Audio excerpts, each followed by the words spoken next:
मध्य प्रदेश में सरकार बेदखल करके अपनी सरकार बनाने के लिए देश में तालाबंदी की, न कि देश में कोरोना को रोकने के लिए। नरेंद्र मोदी ने पहलवान बेटियों को अपनी बेटी बताया था। हमारे देश के जवान और देश के सेना के अधिकारी आज भी उस भाजपा के साथ खड़े हैं। इस देश की बेटियों का बलात्कार करने से, इस देश की बेटियों की हत्या करने से कोई नुकसान नहीं होता है। ये उदाहरण आपके सामने है। 7 साल की मासूम बच्ची, उसके अपहरण, हत्या, गैंग रेप करने वालों के पक्ष में तिरंगा रैली निकालने वाले नरेंद्र मोदी मौन रहे। अंकिता के मामले में मौन रहे। पुलवामा में जवानों को जिंदा बचाने के लिए जहाजों की मांग कर दी गई थी, मोदी ने जहाज नहीं दिए। मोदी सरकार जानती थी जवानों की लाशें होंगी, हमारी सत्ता की वापसी होगी। हमारे देश में रोजी रोटी का सवाल, 35% युवा बेरोजगार है, रोजगार नहीं मिल पा रहा है। राम रहीम एक है, उसे सफाई का ब्रांड एम्बेसडर बना दिया गया, जिस पर हत्या, बलात्कार और नपुंसक बनाने का मुकदमा चल रहा था।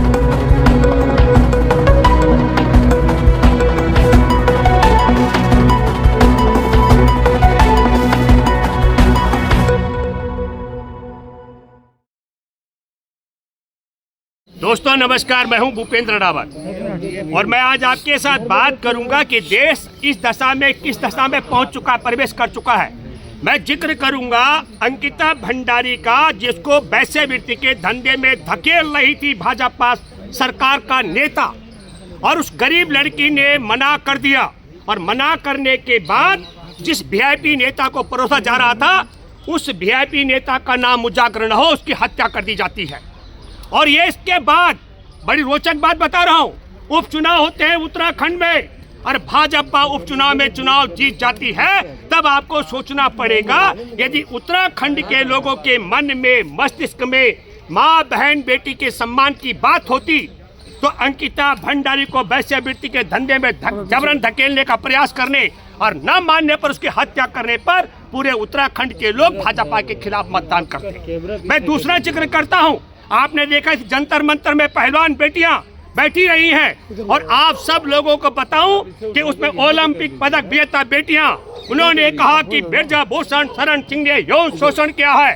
और दिल्ली पुलिस की शिकायत रिपोर्ट है, दिल्ली पुलिस की जांच रिपोर्ट में है कि वहां आदतन यौन शोषण करता था।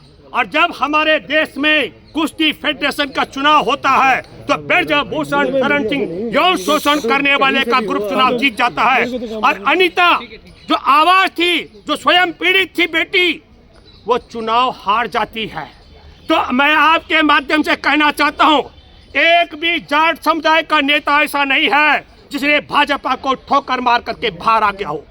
हमारे देश के अंदर मणिपुर में आप सब ने देखा, आदिवासी लड़की को और महिला को नंगा करके परेड करके घुमाया गया। आप सब ने देखा मध्य प्रदेश में आदिवासी के सर पर पेशाब कर दी गई, पर तमाम आदिवासियों ने बढ़ चढ़ करके भाजपा के पक्ष में वोट दिया। ये सोचना पड़ेगा आपको और हमको सोचना पड़ेगा। यहाँ मैं एक जिक्र करता हूँ, अभी नोटबंदी 2016 में होती है, और जो बैंक में कैशियर बैठा हुआ था, खबर से खबर को कैसे दबाते हो बताता हूँ आपको। 2018 में जब राहुल गांधी ने कहा मैं कैलाश यात्रा पर जा रहा हूँ, उसके बाद में 2016 की नोटबंदी का पैसा, कितना पैसा आया? 99.3% नोट 500 और 1000 के वापस आए थे। ये गणना कब बताई गई? जब राहुल गांधी को कैलाश यात्रा पर जाना था। खबर से खबर को दबाने का षड्यंत्र देखिए। यहाँ मध्य प्रदेश में कमलनाथ की सरकार गिराकर और 23 मार्च को शिवराज सिंह को सत्ता पर बिठाकर 24 तारीख मार्च का जिक्र कर रहा हूँ 2020 का, ताली बजा करके देश में लॉकडाउन कर दिया गया। आप सब लोगों ने देखा, देश के करोड़ों मजदूर पैदल चलते रहे, गाड़ियों से कुचल के मरे, रेल से कट के मरे। महिलाओं ने खुले आसमान के नीचे, पैरों के नीचे से तलों से खून निकाला था, बच्चे जने। और जब नरेंद्र मोदी ने इस खबर को, इस पाप को दबाना था, तो 1 जून से अनलॉक 1 किया और 5 जून को 3 काले कृषि कानून लेकर आ गया। हम सब, पूरा देश भूल गया कि इस नालायक, इस जाहिल, इस अनपढ़ ने मध्य प्रदेश में सरकार बेदखल करके अपनी सरकार बनाने के लिए देश में तालाबंदी की, न कि देश में कोरोना को रोकने के लिए। ये खबर से खबर को दबाने का षड्यंत्र है। मैं इसलिए बात कहना चाहता हूँ, हमारे देश के अंदर नरेंद्र मोदी ने पहलवान बेटियों को अपनी बेटी बताया था, आज तक मुंह नहीं खोला। हमारे देश में जो मणिपुर में नग्न करके घुमाए गए कारगिल युद्ध के योद्धा, सूबेदार की पत्नी भी उसमें थी। हमारे देश के, मैं शर्म की बात है, हमारे देश के जवान और देश के सेना के अधिकारी आज भी उस भाजपा के साथ खड़े हैं जिसके राज में एक सूबेदार की पत्नी को नंगा करके घुमाया गया। नरेंद्र मोदी की सरकार को इस देश की बेटियों का अपमान करने से, इस देश की बेटियों का बलात्कार करने से, इस देश की बेटियों की हत्या करने से कोई नुकसान नहीं होता है। ये उदाहरण आपके सामने है, चाहे वह बिल्किस बानो के रिहाई के बाद गुजरात के चुनाव जीतने का मामला हो, चाहे वो आपने देखा होगा कठुआ में 7 साल की मासूम बच्ची, उसके अपहरण, हत्या, गैंग रेप करने वालों के पक्ष में तिरंगा रैली निकालने वाले नरेंद्र मोदी मौन रहे। अंकिता के मामले में मौन रहे। मैं एक और जिक्र करूंगा निर्भया 2 का। किरण नेगी दिल्ली के अंदर 2012 में किस तरीके से उसके प्राइवेट पार्ट में बोतल थी, उसके शरीर पर 29 घाव थे, मरणासन छोड़ा गया था उस लड़की को। हर 2014 में जब मनमोहन की सरकार थी तब उसे सजाए मौत हुई थी उन अपराधियों को, और 2022 में बाइज्जत बरी हो गए। मैं इसलिए कहना चाहता हूं कि ना नरेंद्र मोदी मणिपुर के फौजाइन के पक्ष में बोलता है, ना आदिवासियों पर अत्याचार के खिलाफ बोलता है, ना उन्नाव की वह जो कुलदीप सेंगर की पीड़िता उसके पक्ष में बोलता है, न किरण नेगी के पक्ष में मुंह खोलता है, न बिल्किस बानो के, न वह जो मासूम 7 साल की थी, कल्पना कीजिए, उसके पक्ष में बोलता है। और हमारे देश के अंदर ये क्या है? मलिक साहब बैठे हैं, इसने किसानों का अपमान किया, जवानों का अपमान किया, इसने मजदूरों का अपमान किया। घटना देखिए आपके सामने है। हमारे देश में 2019 का जिक्र कर रहा हूं, पुलवामा में जवानों को जिंदा बचाने के लिए जहाजों की मांग कर दी गई थी, मोदी ने जहाज नहीं दिए। और नवंबर में उत्तरकाशी में जो मजदूर फंसे, उन मजदूरों ने कहा, जिन मजदूरों ने अंदर जाकर के मजदूरों की रास्ता बनाया, उन मजदूरों ने कहा वो हमारी तरफ फिट है। जब मजदूर बाहर आए उन्होंने कहा हम बिल्कुल ठीक है। और तब क्या हुआ, वहां हॉस्पिटल बनाया गया था, डॉक्टरों ने भी कहा मजदूर ठीक है।